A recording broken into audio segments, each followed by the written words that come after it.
Ужасы облав в Таджикистане. Досмотрите это видео до конца, и вы узнаете, как в гонке за призывниками нарушаются самые основные законы. Подписывайтесь на наше обновление и будете в курсе всех последних событий. Родственники молодого человека из Бахтара пожаловались, что их единственного сына и кормильца семьи путем облавы отправили служить в армию. Власти заявляют, что жалобы по облаве действительно были, и они уже обработаны.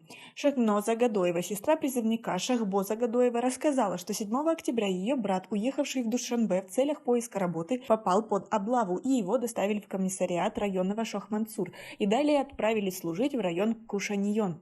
По ее словам, брат – единственный сын в семье и круглый сирота. Согласно статье 30 Закона Республики Таджикистан о воинской обязанности и военной службе, он должен быть освобожден от армии. Несмотря на то, что я отнесла документы в военкомат, подтверждающие смерти родителей, а также удостоверяющие, что он единственный сын, но там меня даже не услышали, пожаловалась Гадоева. Шахноза пожаловалась в военную прокуратуру Хатлонской области, и там ей ответили, если бы он был незаконно задержан комиссариатом Шахмансурского района столицы, то это не в нашей юрисдикции. По словам сестры, Шахбоз в настоящее время служит в войсковой части 07017 Министерства обороны Республики Таджикистан в районе Кушаньон. В настоящее время Шахноза Гадоева подала жалобу на имя министра обороны Шерали Мирзо и ожидает ответа.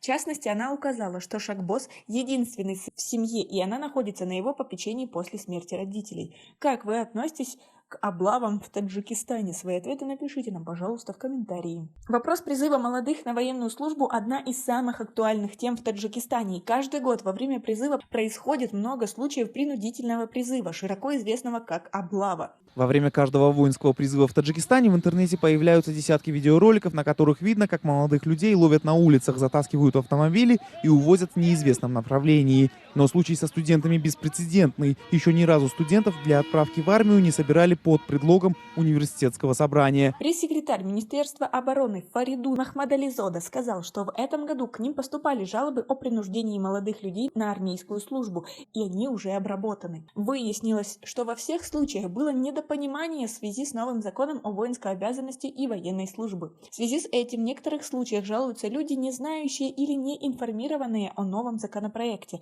Например, в некоторых обращениях говорится, что мой сын учится в вузе на магистратуре, но его отправили служить, сказал Махмадализода. В Таджикистане в 2021 году приняли закон о воинской обязанности и военной службе в новой редакции. Согласно нововведениям, теперь магистры и аспиранты призываются на службу в национальную армию сроком на 1 год. Раньше они были освобождены от воинской службы. Фаридун Махмадализода сообщил, что не знаком с результатами заявления Шахнозы Гадоевой, но отметил, что если ее брат попал под облаву, то надо обращаться в правоохранительные органы. То есть, когда человека задержали насильно, неизвестно за что задержали. Если родственники обратятся в милицию, то органы проведут расследование, добавил Мухаммад Алиев.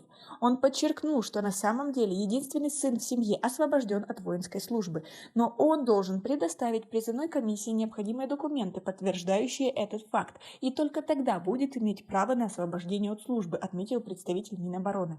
В Минобороны страны традиционно отрицают существование спецрейдов на призывников и заявляют, что в подобных методах нет нужды. Якобы в стране достаточно добровольцев. Также Нижняя палата парламента Таджикистана 20 января 2021 года одобрила закон о воинской обязанности и военной службе. Согласно этому, теперь желающие смогут не служить в армии традиционные 2 года, а вместо этого пройти военные сборы в составе мобилизированного призывного резерва в течение 1 месяца, оплатив 25 200 самани.